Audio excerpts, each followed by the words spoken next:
So I guess this makes it podcast number 7 now. Feels like we've done a lot more for whatever reason. Yeah, I don't know. It's everything's kind of going really well, and we're getting into like the motion of things now. So it's not like it's hard at all to put one out, and it doesn't really take much editing. It's pretty simple. Mm-hmm. I'm kind of dressed like a PE teacher right now, so that's what I'm gonna say. This look is Mr. PE teacher. Mm-hmm. Mm-hmm. Well, we're going to play soccer in a bit. Well, maybe you too, but yeah, it's kind of cool. Like all of our friends and stuff, we stay pretty active nowadays. Like even though like that's the thing. Like after high school, you'll notice that it's a challenge to like actually go and stay active Yeah. because during high school, like you just run, you Yeah. just jog, whatever.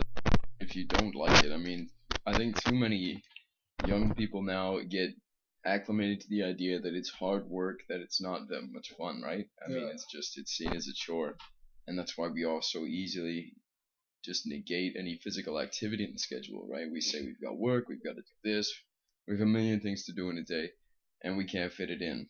It's easy to justify, but it's all about finding the joy of working out. And if you can pick up a pencil, for instance, and start trying to learn how to twirl it in your fingers. You see these guys can twirl it. And just watch yourself for a while and start watching yourself learn. And the more you do it, it doesn't take long at all. It takes 5 minutes before your brain actually picks things up on, oh, I should move it like this now. I should make this adjustment here. When you start making those little connections, that's when it starts to get fun. And the same goes for working out. When you see your body making improvements and you can tell yourself, you can make little mental notes all the time, that for me is a lot of fun and I get a lot of joy out of that. And I think that's why I'm able to stay so active. It can't be looked at as a chore, because you'll just break under that kind of pressure.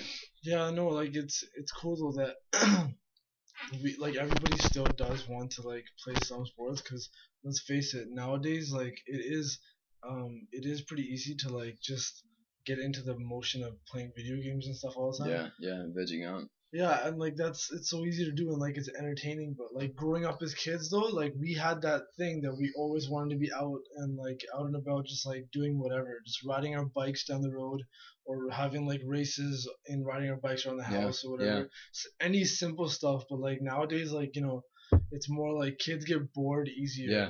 Well, I'll tell you, one of the things for me growing up, because I did grow up with video games, and we grew up with a lot of media that's just endemic with anybody our age, essentially. And part of it is just that the things we do after we'd watched and played enough video games and just, really got immersed in pop culture is just our lives weren't epic enough. We're not out there fighting dragons, we're not taking down corporations, we're not doing anything like this. There's just like the stunts you see on TV never take place. They just never take place at all. And whenever like an explosion happens behind somebody as they're walking, they could never pull that off. Okay? No. Like You're stunned and you'll turn around. like and the watch other that guys, thing. like they demonstrate that, right? It's true, dude. You can't like if an explosion happens behind you, Yeah. you're walking away. Why wouldn't you be worried about shrapnel, man? I'd be so scared. Like I would. Yeah. I Well, would. cool guys don't turn around and look No, at man, explosions. that's crazy. That's nonsense. And Yeah. I've never bought it. And like I like that the other guys pull that like sarcastic humor is coming out nowadays. That like Family Guy humor kind of thing. It's because I remember Family Guy kind of has, I think it suffered the same fate as Simpsons, that like it was really funny during its time, but then it kind of became non-relevant, right? Like Yeah. it became. Well, actually, I know that Seth MacFarlane actually wanted the show to go under. He wanted to get off the air. He's simply like, Well, he's I done mean, enough for that. but look at South Park guys though. They've Yeah. had the same feeling, right? Yeah. Trey Parker and Matt Stone, like they've been saying for ages that they want their show to be like ended. Yeah. Like they actually legit, they're like, oh, we push the envelope so hard in what we say in like just inappropriateness that like it's almost like we're being like self-destructive and we just want like this to be done with. Yeah. It's been such a long project.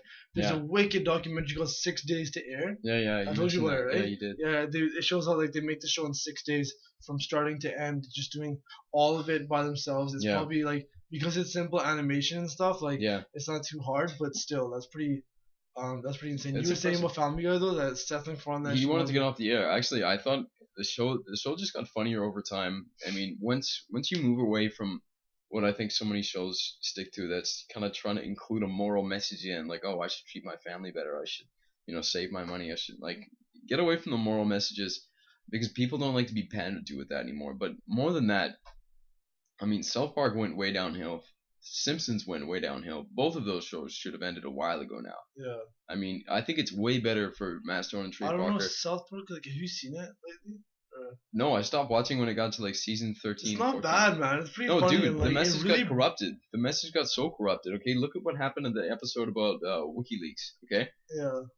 suddenly after years of being on, you're looking at things through the perspective that, yeah, of course, like we don't want to say it's too redundant, but the government is completely fucked. Okay, it's corrupt, and the way it's behaving, towards the citizens is just, they're acting with impunity. They're going beyond their jurisdiction and so on and so forth, essentially. But they were outside of the mainstream media speaking. But this WikiLeaks episode came out, with I don't know what his name was. Julian Assange. Well, no, I know his name, but there's a Lemingwings, right, in the show. Okay, there's this little rat with the blonde hair that Julian Assange sports too, and he's going around tattling on people essentially, and all the boys, the boys of South Park, are up in arms against it. It's like, why is he doing this? It's awful that he's going and telling lies about everybody. And in the end of the episode, this Lemingwings dies. But at the same time, you have to understand that this show is made from the perspective of two people, like two guys that sit and but they have a writing team. Yeah, they have a writing team. No, dude, their writing team. If you watch this show, this documentary, their writing team is not as big as you think it would be, right? Like Bill Hader's on their writing team. Yeah. You know Bill Hader? Right? No, I don't. From Saturday Night Live. Don't know. But I think that's his name. But like, there's a couple, maybe two other people on the writing crew. But the thing is that they like, and it's not even Matt Stone as much. It's like Trey Parker does the majority of like the writing and like the concept and stuff, and Matt like kind of edges him along and gives him some suggestions. I felt like something changed. But like, dude, I just watched in the 16th season. There's one called like Obama Wins and stuff, and they were just like ripping on Obama, saying that he like there's like a underground network with him and the Asian people, and the joke was that they're trying to get like Star Wars, like the rights to Star Wars, the Chinese people. Yeah. And so they're like, we will make sure that you win the election to Obama, right? If you get those what's it called, if you get us the rights to Star Wars, right? So he gets it, and then what the Chinese people do is like they end up getting Cartman to hide ballots for them, right? So that like they could have misrepresentation, so that Romney wouldn't become president.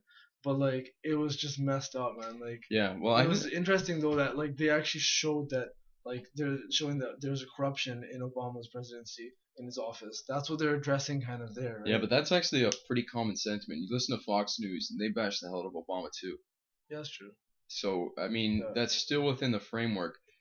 More than that though, I feel as though the show is sold out. They're not in the same tune. Now, I haven't seen the latest episode, so I can't comment on those, but that to me has gone the same way as The Simpsons. Even one of the writers of The Simpsons cast tweeted that you can't sacrifice story for a good joke. And that's what they tried to do. They tried to go down the avenue that Family Guy does. You'll see it in the latest episodes where they'll just cut to something that means nothing. It means nothing. That's detracts from the episode.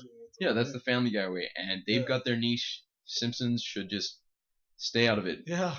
Stay out of it. And I know they probably there's so much. Simpsons should have been gone a long time ago. Yeah, a long time ago. It's just a part of it's a household name now.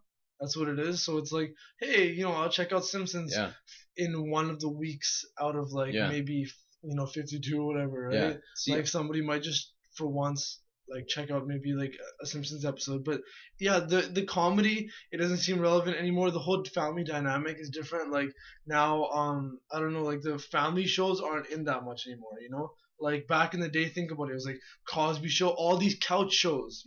I call them couch shows because so many of them are based around this couch, this family room couch. Yeah. Right. So it was like these family sitcoms. Yeah. But like think about how many there is. There's like Saved by the Bell, Seventh Heaven. I can't name not Saved by the Bell. What's it called? Those like Cosby Show, Hughley's, What about Fresh Prince of Bel My Air? Wife and Kids, Fresh Prince of Bel Air. Um, what's like yeah, there's so many. They're just based on this one couch. That's like the central scene. Yeah, But yeah, so it was always kind of what was the other one that I was thinking of though? It was what's the one with Full House is definitely one too. Like it's just a couch, but now it's like there's more of a real life element to like the shows that people want to watch. So like that's why not real life, but like that's why these shows like Homeland and stuff people are actually interested yeah, yeah. because it's like, oh man, it's Homeland Security and whatnot. But people like to have the actual problems that people are facing in like dramas or like these TV Yeah, shows or even thrillers. They like to yeah, have those being realistic problems, yeah. right? Well, let me put in my 2 cents on this, if I may. Now, I don't think these are realistic problems. I think these are simply derivations of programming, of storylines that have been built up over the past few decades, representing, every single movie we've seen here in the West.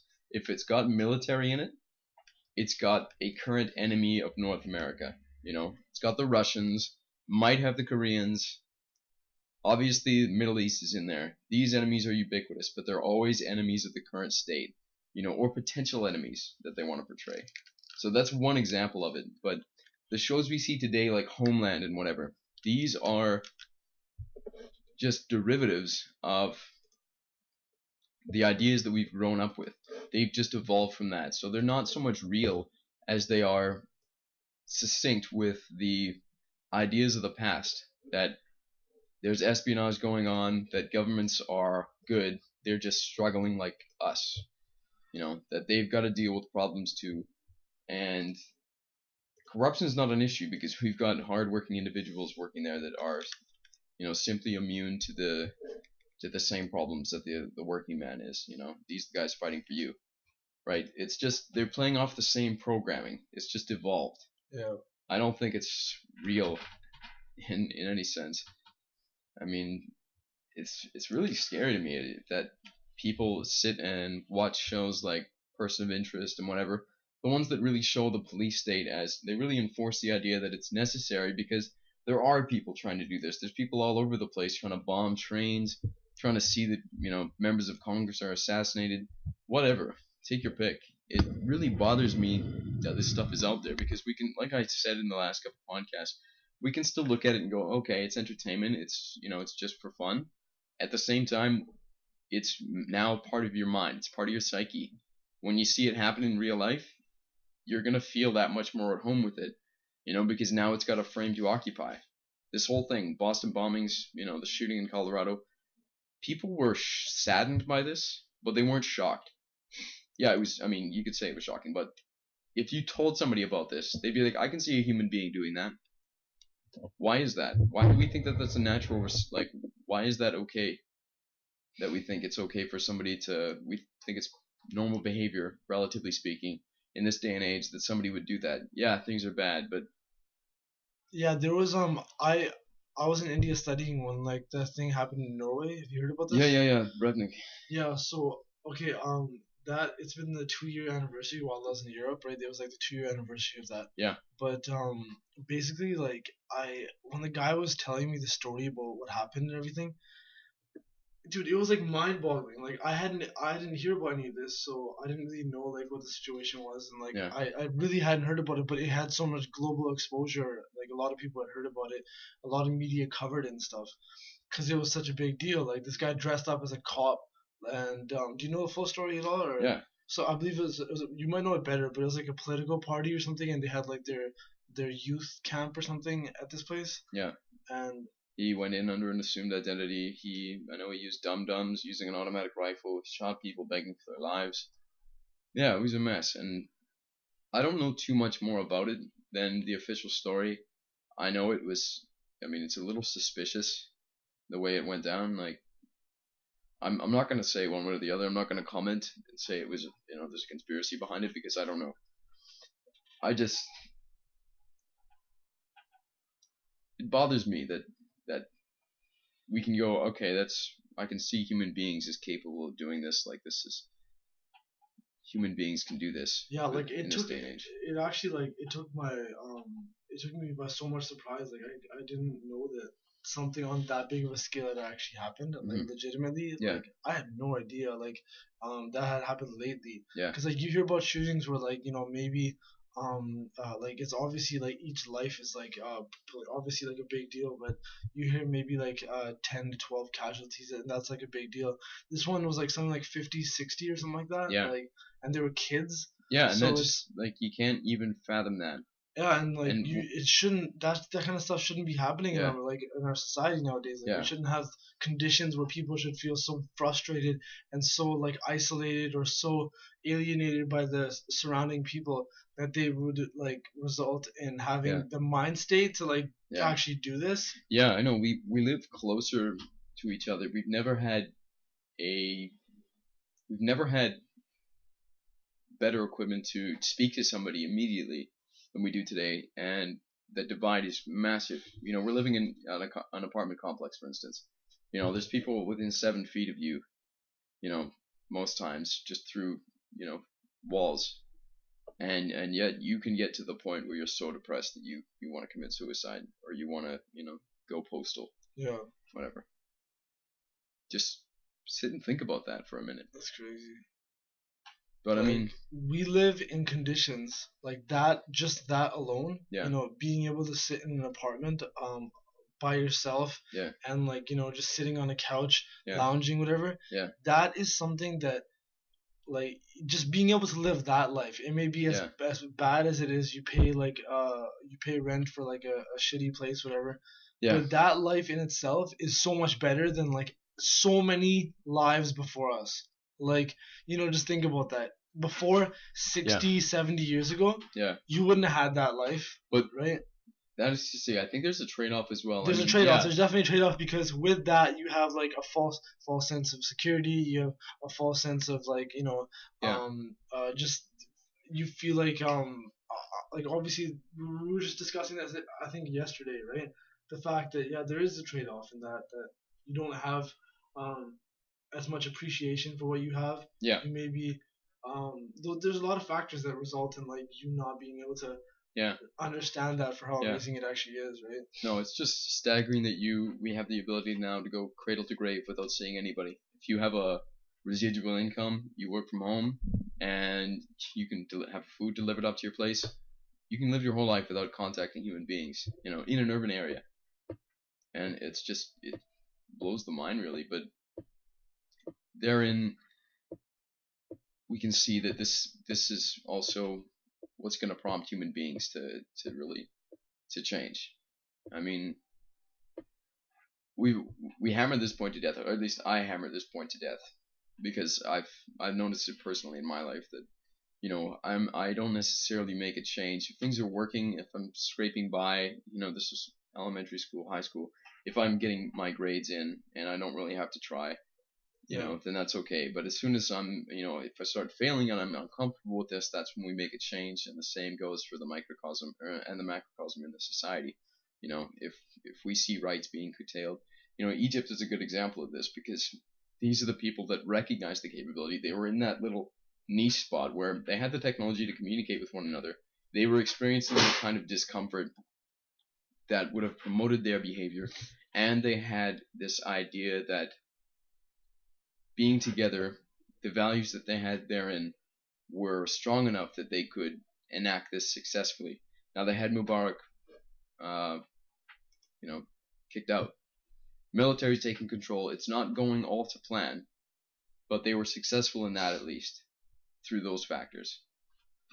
And that's the same can happen here. In fact, one of the most empowering thoughts I think is the idea that overnight it can change. Literally overnight, Yeah. if people change their minds. It can change for the better or the worse, right? Yeah, for the worst. And I mean, I don't think we'd ever let it get to the absolute worst. I mean, the absolute worst being, in my mind, total control by, Big Brother. People are so depressed and so medicated that they can't see through the fog to, recognize it in themselves anymore. I mean, And it's scary, but like we're almost there right now, right? we're Like almost there right that now, but description that you're giving right yeah, now is like, but not everybody's there. We're still, and if it were to get to that point, I know there are people out there, and I've spoken to them that wouldn't allow it. We might all die fighting to prevent it, yeah, but at least we'd see people fighting against it.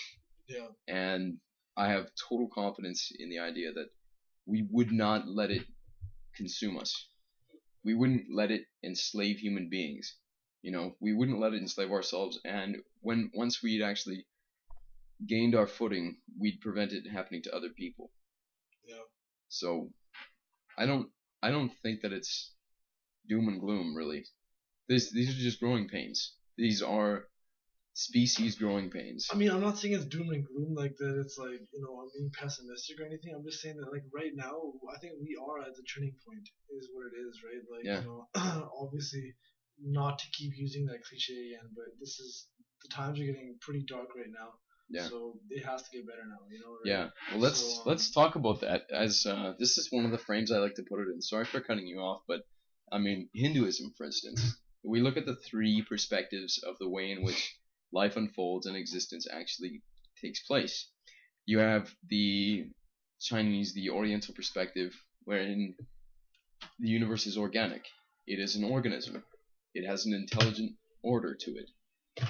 Then you have, the Western perspective, in which the universe functions like a machine. Buddhism and Hinduism, for me, are the most appealing because Hinduism actually looks at existence unfolding a lot like a drama, a play, in which God, or you can call it the universe, really, because I don't like to. We like to stay away from God because when you say God, you get a really specified form. Most people go to the bearded man who's watching you from a cloud, pointing at this and that, and yeah, seeing that everything goes to plan. I don't like that idea because that's not how it is. I don't think you can actually ever conceive of what it is. It's just too vast for that. mm, And so I like to call it existence, or just the nature of the isness, yeah, whatever. So, in that regard, this drama, what we see around us, is all just parts of that isness, of the existence, playing a role in this cosmic play. You know, there's really no meaning but the meaning that we create for ourselves. This is just a drama. And when you think about that, the alternative being, nothingness, because some form or fashion, the idea of that we can conceive exists. And in light of that, we decided we want to have this going on. We want to have this really interesting game going on where we're, continually finding ourselves, we're developing, things are in flux. And it's really interesting when you step back and you don't take it so seriously and you don't look at it as just, a big, horrible mess that's happened and we're just a big fluke on the planet kind of thing. If you think of it in the terms of Hinduism, that it's a play, for me that's quite fitting, and it's kind of enjoyable to see it that way because I don't have any evidence to strongly suggest that it isn't. I mean, I don't have any evidence to suggest that it is either, but it's just more comfortable than, say, the mechanical universe, in which everything's cold and everything's. I mean, you have to look at yourself. What qualities do you possess personally? Now, you don't possess those because you're you and you're just, a freak of nature, and those don't exist outside of you. You can see by other human beings. When I smile, you smile. Mirror neurons in your brain fire to elicit the same response. So hence, the feelings that you have are existent out in the universe. You look at the wise masters, and I don't mean take their word literally because you need to find it within yourself, but they describe love as being the fundamental force of the universe. I think the deeper you go, the closer you get to that answer. You can challenge it and say that's not true, but you need to look inward before you can actually definitively say that. And as long as it's love, you think that, okay, well, if this was a big loving universe, maybe this is what it would look like. Maybe my feelings, maybe what I'm experiencing now isn't what I've been taught to think it is. You have to tell yourself you don't have the answer. You're too young. We're all too young. I don't care how old you are on this planet. You're too young to understand all of it. Your conceptions of what is, yeah. it's That's just a why blip. like I always when somebody says like, oh, I'm an atheist, or I'm a very strict fundamentalist, and I'm like, okay, here's the thing, is that you've been alive for, let's say, maximum of 30 years or something. That's usually where the conversation is. And I'm like, you have it figured out. Like, you already have everything figured out. You know the answers to all the questions that made so many thousands of years of philosophers wonder. Yeah. Like, because they had no idea what they were looking into. Sure, technology and understanding has increased like exponentially to the point that like it's ridiculous. We can do and communicate in ways that we can do things and communicate in ways that were not even fathomable like before, right? But like, you have it figured out though. Like, you have it figured out to the point that you have no doubt that your field of knowledge, your understanding of this topic is perfect. Yeah. So what is that? That's the ultimate. That is the ultimate like arrogance, to actually say that, okay, I know what I believe. I know exactly what I believe. If you say that, you know what, I think I have an idea of what I believe, and I'm gonna keep learning and evolving until the day that I die. That's a perspective that can actually be taken in, right? But people that just say, no, you know what, I know what I know what I believe, and I've done my research. I went to like this school that was like specific to this field of knowledge or whatever, and it's just, I don't know, man. It's like a major arrogance, a major. No, it's calling the ending before the curtains come down. It's calling the side of the coin before it's actually been flipped. It's too early to say. You might say that right now it appears to be that way, but things might look different tomorrow. That's a different approach. But there's actually a quote I really like by Lao Tzu that speaks exactly to that, and it goes something like. He who does not speak knows, or he who knows the truth and doesn't speak it knows, and he who speaks the truth doesn't know. So if you're saying I know what it is, you don't know what it is. Yeah. But if you're saying I don't know, then you're closer to knowing what it is. Yes. Like if you want to define something, for instance, like we'll go back to this image of God. You can't call it what it is. You can't say, oh, it's this. It's like making a statue. How do you make a statue, right? You got a big marble slab in front of you, and you don't just hit one thing and it comes apart and you've got a beautiful statue in front of you. You take pieces away. Yeah. You can say God isn't this. Existence isn't this. It isn't this single filament of existence that we have here. I've heard stories actually. Our friend Jordan that was on the last podcast was telling me after I gave him a ride, Terrence McKenna was recounting a story of his where he had actually taken salvia, and through his experience, he explained like he led lives, other dimensional lives. One in which he was apparently a string in like a city of strings. He was just a single filament within a vast vista of strings, just corresponding. He lived a life in which he was a cartoon character, and he said that life felt more real than this one. Like once you expose yourself to these things, you know that this is just one shade amid the myriad of colors in this whole tapestry that is the universe. Yeah, a lot of people say that what we perceive to be reality is nothing but single stroke. A single stroke, or it's a reflection of a reflection of a reflection, right? It's I don't know. It's people always say that we have a very limited scope of what we can actually perceive. Yeah, right? No, and it's funny when we talk about that. We can make analogies of all day about how it is, but it's like, you have orange and you have blue, and imagine those being bodies of water. A stone is dropped into them, and now ripples go out, and they coalesce in the center. Now you have a different color. That's sort of the basis of existence in a way.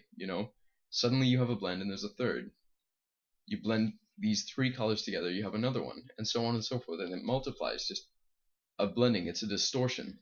There are pure sources essentially emanating the stuff of the universe, but one source will blend with a derivative of that source, and so on. So it's exponential in the output of what it's creating, and this is just a single filament. This is one of the most exciting things I think in life. It takes you out of the doom and gloom of it all, and I think it's good to be passionate about that. By the way, if you don't have strong feelings toward the idea that we can't go on living like this, if you feel awful, feel depressed, that might be a good thing. Don't look at it like, oh, this is bad, I'm creating, just bad feelings for myself and I'm starting to feel sick. Look at it, try to see it for what it really is, and that's the first step to changing. So if it feels awful, maybe even let it get worse for you. Let it get so bad you can't take it anymore, and then do something about it. Yeah. But that's just me. I don't have all the answers by any stretch. But I want to open the dialogue about it. If somebody's got better ideas, opening up the dialogue is so important, like even just between friends though, right? Like, yeah. Like that's one thing that I kind of use as a indication of just how close I am to somebody. Like if you can open up about any topic, like be it technology or just religion, anything that's like that can lead to some type of controversy, and you're not like actually hesitating on bringing up topics, then I think like you can tell like that's kind of where it comes into that your friends that are closest to you, you should be able to open up and talk about anything, right? So it's not like it's and through that is where you kind of, because everybody has like a different perspective, right? So you can just something, it's kind of cool that I've noticed that if you talk to somebody, whenever I used to fly around and I was in Europe and I had a chance to sit beside somebody, and I was like, you know what, I'm gonna take this as a social opportunity. So I'd usually talk to them and like strike a conversation or whatever, and usually people wanted to do the same too. Because it's like a way to get through the flight. Usually like those flights are like 2.5 hours in Europe, so it's like an excuse to talk to somebody. And yeah, man, like it was wicked because every person has one like extraordinary story to tell, and at least, right? And we don't really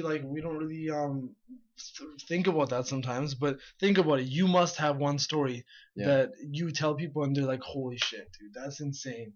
Like, wow, man, you should definitely like include that in a movie or something, right? Like, there's always that one story. But you can't fathom that really when you look at somebody, and then you imagine their ancestors and their ancestors' ancestors, and all the way down the line to that one aquatic being coming out of the ocean, and beginning to evolve. That single cell in the ocean that split. I think they actually, researchers were looking back to that, the first cell that split. What was the name they gave it? I don't know. It was like or something. I don't know. It was Darla or something. Oh, okay. But it was an acronym for the the first cell organism. But yeah, no, it's I love doing that personally as well. When you're sitting next to somebody on a long flight, or even when you're on a bus, any obscure circumstance where you're around people that you've never been around before, you have a window into a vast world. Because every day we're hearing our self-talk, just how much stuff is in there. And suddenly you have another world, and they can be reflections of you. No, had to be done. See, you're a goofy reflection of me. But yeah, no, it's you have a reflection of you, and this is how we grow. If we didn't have the multitude of human beings around us in the multitude of forms that they find themselves in, I think it would take so much longer for us to develop as human beings. I think for so many people, the reason they do anything is for other people. Whether they want attention, whether they want money, it all comes down to another person. Like Freud, it was like everything's sex. We all do things for sex. I don't think that's true. Freud was he liked the coke. he liked to recommend it to all of his friends. One of his friends died. Because so what happened was that he thought that he found the miracle drug that was the cure to like every psychological ailment. Yeah, right? I know. You got a toothache? Here's some coke. Yeah, right? So he prescribed it to people, and he got addicted and stuff. So stub your toe? Here's a rail. Yeah. So stub your toe on the rail. Here's a rail. That was two levels of jokes there. I'm just kidding. No, but yeah, Freud was definitely like actually when I was studying in India, there was a professor of ours who's really into Freudian theory, right, and just obsessed Yeah. with it. I think I may have told you this. He's our psychology prof, obviously, Yeah. and he did his dissertation, his thesis for his PhD on like child masturbation. I That's was a like, bold topic to pick. it's like, why would you pick that of Yeah. all topics, right? But like, how did you do field research for that and stuff? Like, Yeah, it that's a brings that's on a some weird. other But question. why would you? And like Freud was so controversial Yeah. in that That's just sense. looking convention right in the face and just I don't know, man. can It was my finger included in there and it just looked like I raised my hand. no, but it was crazy, man. Like um they didn't really. I mean, Freud had really strange concepts, and like sure, it was a long time ago. People have developed much more of a better understanding of why we do what we do, right? And Freud just kind of had this idea that we're all. It comes down to like these uh instincts that are from our primate stage, Yeah, right? dangerous, aggressive sex monkeys. Yeah. So that's what he kind of thought. I don't know. That was interesting to see. Yeah, I frankly I do admire the steps Freud did take, but to me, he is much the same way as an artist is with his field, because art is so broad. You can create from it, and there is an innate legitimacy to it, but the same goes for thought. Now, he was passionate in what he was doing in thinking, but his was still only his perspective, and I don't think he necessarily touched on veins of thought that resonate with truth. They might be distortions of truth, according to him, but he missed quite a few things. He was in the same, like I'm saying, an artist of his thought. Artists aren't always correct with what they're producing. What they're producing is simply coming through them, and it's a form of expression. So his information, though true maybe in some small respects, was still tainted by his personal bias. And that goes for all of us, you know. We might try to be as truthful and objective as possible, but even the fact of looking at something and choosing that thing to talk about is a form of bias. You know, it's true though. What we can say is we might invariably speak truth. It's not necessarily um, a chosen act. It's not even necessarily something we intended to do. It could just come out. Yeah. Yeah, but seeking truth, that's I think a valid thing. And Yeah. he might have started out that way, you know, just trying to understand human beings, and that's a valid stance. Yeah, and like it's I don't know, it's interesting to see how people lead to like innovation. You see a lot of times people are inspired like um by love, like this whole story about how Morse. I told you about that, right? How Morse code was developed, right? That was essentially because he felt so bad that he couldn't uh, find out about his wife being sick earlier, so he could go and be at her bedside when she was dying. But like yeah, it's like through all these crazy um you know it's like for some people it's love or it's competition or it's some crazy rivalry or something, but it takes like some type of flame to ignite Yeah, that state of innovation that kind of brings forth people like Tesla or people like you yeah, know. And I think Tesla like was a person who got like that that inspiration bulb that just kind of went crazy for him. Not to be it's kind of I guess it's kind of a pun with the whole bulb and shit. But anyways, he had that like little light bulb go off in his head because he had a competition with Edison, right? yeah, Over direct and alternating current. yeah. So obviously AC won that, and it was more efficient. Take the shit out of it. Yeah, and so like that was like I think like through that competition and through that intense rivalry that actually started from like they were just it was a Yeah, teacher student kind of situation in the beginning, yeah. right? So I'm not too sure how much of Nikola Tesla's success or drive was actually derived from that personal instance. It seemed to me it was almost innate in him, you know, to want to share these ideas and to pursue, you know, his own personal passion in this. Of course, yeah, if you've read about him, you know that these visions just come to him, and he felt compelled to get it out. It's maddening if you can't write this down and yeah, actually create this. Yeah. So it's still selfless to me, for him to want to do what he did. But you're right. No, there was a flame behind it. There's that indomitable passion that just screams to be released into the world. Yeah, but I mean, like, it was like for the first time he had this inspiration to light up the world, right? And what was his ultimate statement before he died? He was on, he's writing to this pigeon, right, that he was in love with, and he said that, I think he loved the pigeon. He wasn't yeah, like in love with the pigeon. yeah, something like that. I don't know. It's a complicated story. He had severe obsessive compulsive disorder, right? Yeah. And amongst other ailments, so he was pretty sick towards the end of it, right? And he was alone in that hotel room, and he was like, I could have lit up the world, but the world wouldn't let me, right? Something like that. I'm not kind of paraphrasing it, but yeah. So he became obsessed with this idea that through his means of energy production, energy uh just attaining energy and stuff. He said that he could have lit up the world, and nobody would have had to worry about electricity or Yeah. or energy in any context. So Yeah. But it wasn't even the world that bring him. It was J.P. Morgan and the banksters. But yeah. no, it was J.P. Morgan to a large extent. And I've in Autobiography of a Yogi, that makes me think of this story. Great book, by the way. Just it's excellent at expanding your ideas of what human beings are capable of. But one of the parts of the story is Paramahansa Yogananda goes and visits a saint in the north of India who is said not to have eaten anything in 50 years. And it's obviously an autobiography. It's written from his personal account. They're driving through the back country of India to reach this saint, and on the way they encounter her brother. This guy's a lawyer, and he's saying, "Yeah, no, I am the sister of the saint you speak of, and it is true that she hasn't eaten anything. I've never observed her to eat anything in 50 years."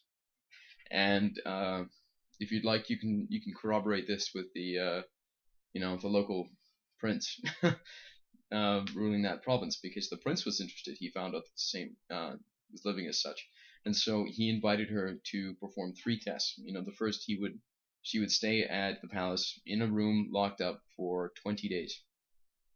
No food, no water was brought in, and lo and behold, she comes out and she's okay. And so the prince invites her back 2 more times to perform the same each day. Each time the duration for which she's staying in this room increases, by 10, 20 days. And again she comes out fine. She's perfect. She's in excellent health.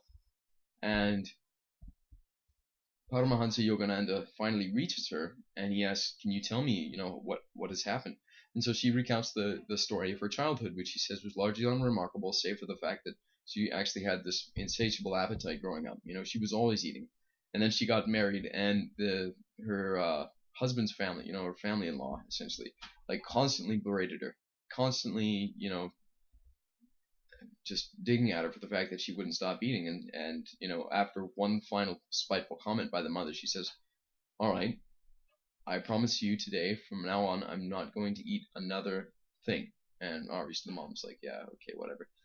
And she goes out and she walks down to the Ghat, the nearby body of water. And on her way, she meets a sannyasin, a monk, a guru. And she says, I've been praying to eliminate the desire to eat anything at all in my life. Can you help me do this? And he says, "Sure, child. Like, come here tonight in the same area, and we'll do something for you." So she goes back that same night, and there's the guru, and he then teaches her this Kriya Yoga technique. And since that, she's begun using this Kriya Yoga technique, which she says every human being can do. But through using this, she's never needed to eat anything or drink anything afterwards, because she's discovered through meditation how to actually feed the body cells with, everything that you take in, light and air, and these things can be transmuted through the body. It's kind of like have you heard of Uruguay? Yeah. I think I showed you that. Right? Yeah. But sorry, just let me finish this last little bit. She, at the very end, Paramahansa Yogananda says, why is it that if you've learned something like this, why haven't you sought to teach it to others? You can eliminate world hunger. And she said, I was only taught this on the condition that I not share it, because hunger and poverty are learning tools essentially for human beings.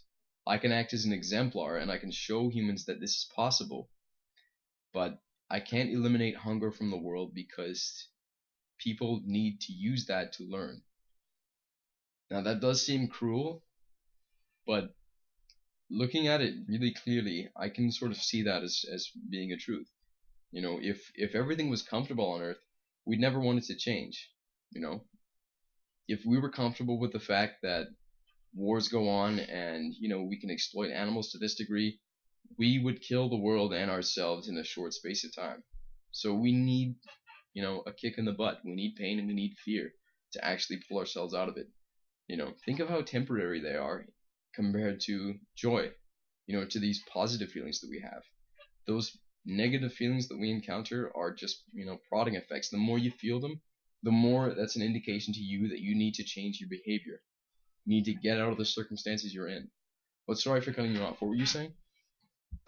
Oh, what was I just talking about? Or it was a bit of a tangent. What were you just...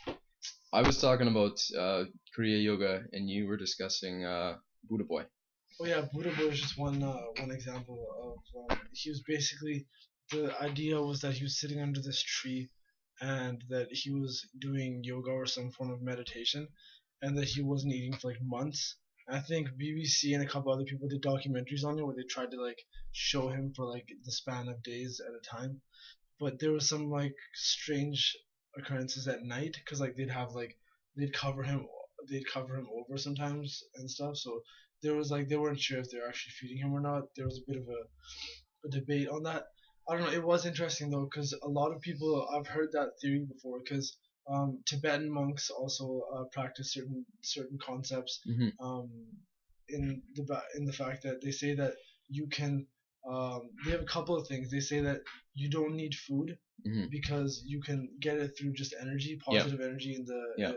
In the atmosphere. in the atmosphere, and that moves around us. Yeah. And they say that if you so it's an idea that's really similar between a lot of religions and held between a lot of religions and cultures, that we're not measured on years our life, it's measured on breaths. Yeah. Right. Yeah. So these Tibetan monks, what they do is they slow their breathing down to a point that it's like once every 5 to 10 minutes, like they're breathing. Wow. Right. So they're like, for that reason we can live Yeah. longer, right? Yeah. So and Autobiography of a Yogi does touch on that too. It talks about the reaching enlightenment. It's not like you suddenly evaporate into light and you disappear. It's as simple as following the breathing techniques to the point where you are breathing in to match the exhale and you're exhaling to match the inhale. So it's almost like canceling an equation. And they actually do dabble in the science of it. It discusses quantum physics in relation to it. The emerging nuclear sciences that actually show that the body, as a form of energy, a vibration, can, through thought alone and through repetitive techniques like Kriya Yoga, transmute energy within it. It can, it's a form of alchemy in some ways, but doing that, you reach a breathless state. And Paramahansa Yogananda's teacher, I think it's Sri Yukteswar, he actually, on a number of occasions in the book, achieves this. When the first time Yogananda sees this, he panics because he thinks his guru's just left his body. He touches him and he puts a mirror under his nose and there's no breath. And, he holds his hand over his nose and his mouth and there's, for almost 10 minutes, nothing happens. He doesn't move at all. And it's just his breath has canceled itself out, as the book talks about. And, he comes out of this state, and they call it, I think it's samadhi. Okay, well, that's again, Sikhism and Hinduism also believes in that too, right? So Yeah. It's like that state of like almost displacement from your body. Yeah. Right. So. Yeah. And sorry, but this is going to the whole idea of the body. We talk about that, and the way it's discussed in that context, Hinduism, Buddhism, anything that sort of looks at life as just a single link in a chain of lives, that a lot of pain is actually caused from over identifying with the body. If we actually were able to die consciously, and this can be done, we wouldn't have to continue this cycle. That's the key to a successful life, is to be able to welcome death. But people think that they are their body, and when their body dies, everything they know dies, and they just go into something deeper than sleep. And you don't know until you get there, but we also don't know what this existence fully means, what it's made up of. And there isn't enough information yet for us to make a full decision. But personally, I would rather make an attempt at dying consciously than to assume that there is nothing at all, hence no effort is required. Because in one instance, you might be truly successful and you might come out with something great. If not, in the other instance, it doesn't matter anyways. Better to be prepared than not prepared, better to have it and not need it and need it and not have it. No, definitely. So I don't know, that's pretty good. We're at about an hour now. Yeah. So I think it's pretty good to call for today. But it has been I was a little bit low energy today too, just because I don't know, it's been a tiring couple of days. Had the cousins visiting from out of town and stuff. But yeah, it's yesterday. So just to clarify for everybody, we had a bit of an audio video problem, syncing problem. So the podcast that we had just made yesterday is just gonna be audio only. So the apologies, but apparently like I haven't actually had a chance to review it yet, but apparently it's really good. So we're gonna go ahead and put it up anyways, even though there's no video. But yeah, Jordan Colbers, who was on yesterday, he's a close friend of ours, and he'll be coming on in the future. He has a lot of cool stuff that he's been wanting to do with us and then talk about. Yeah, really enlightened cat. I mean, I don't know if people watching the podcast get it. I mean, get the feeling, but when you're in the room with this guy, you can really feel just like how Again, positive like he is. they couldn't see him in the last Yeah, one. no, they couldn't. But I mean, take it from us, when you're near this guy, just the effort he puts into meditation and to being a positive cat is so palpable when you're around him. Like the smile is just so radiant. But yeah, sorry.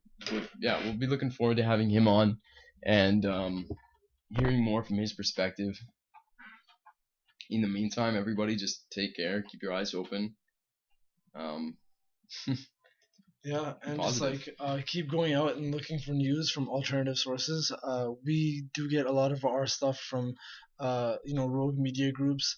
Like not necessarily like Vice and stuff, but like you have the Guardian's a good source for media. Yeah, straightgoods.ca is good. Al Jazeera is really wicked. Yeah, right? RT is nice. Yeah, so RT is good too. And Abby Martin. Yeah, Information Liberation, that's a good one. Information too. Liberation, Men's News Daily. A lot of these ones are actually pretty good, and they're pretty chilling to just check out when you're on break at work or when you're just driving around, or not driving actually, because you shouldn't be reading this stuff at the same time.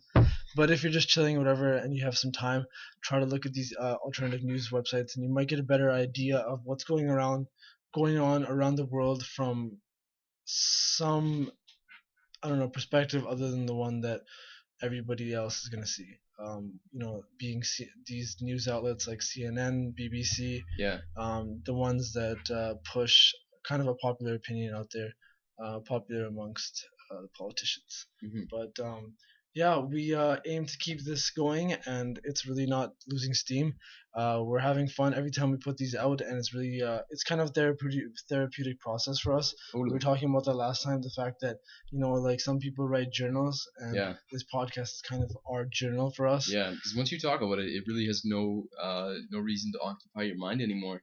Yeah. You still give it a little bit of thought later, but you're not so keyed up, and you don't have these feelings consternating like you gotta get it out. Yeah. So yeah, it's for me it flows better than a Yeah, and it's interesting because like you know what you want to get out, and there's more of a thinking median in between that like allows you to actually like yeah put out better thought phrases and better thought ideas and stuff yeah because you're more deliberate about the way that you're actually expressing it. yeah So from that, it's like a state of exhaustion just from the podcast. yeah So there is yeah something that I feel after we do record, but I just want to mention that to the viewers. Like it's a really big learning process for us too, yeah and we love this right now. It's yeah. actually like I can't stress that enough. yeah, How actually weird it is to have a podcast and to be addressing so many people now. I mean, I do consider how many viewers we got, something like 100, over 100 viewers for our last video or something like yeah, that. something like that. Yeah, So that is a really weird feeling, people. Like, I'm just being completely honest about that. And even though we both felt like we needed to talk to people and to get some of these ideas out and to start a discussion, we never really anticipated or fully expected to get many viewers. You know, it's not something we're shooting for. It's just, it is amazing though. I think the biggest thing for us is that because people are watching it and just enough people are watching us so that we get this benefit from it is that people are constantly shooting us feedback. That's what we love about it. That's what we're gaining from it, and we hope that people keep throwing stuff at us, things that we can improve. People are even like willing to actually help us with some stuff and like Mhm. make concepts and stuff for our intros and stuff. So it's kind of Yeah, cool.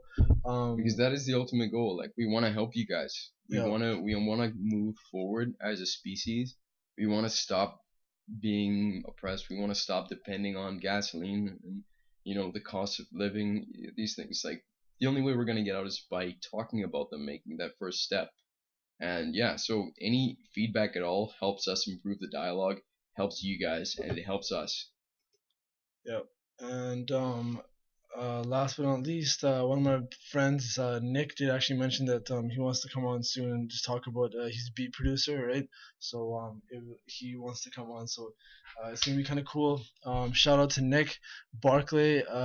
Sorry, he's from Abbotsford, and we're looking forward to having him on. So he'll be on in the next couple of weeks too, and he'll kind of talk about what it's like to he has had friends who have actually like gotten some of their beats picked up by some known artists out there. So it'll be kind of cool to have that perspective. And that seems like we're gonna go out on this note. So thanks again to Graeme for coming out and filming yet another podcast. And peace and love, everybody.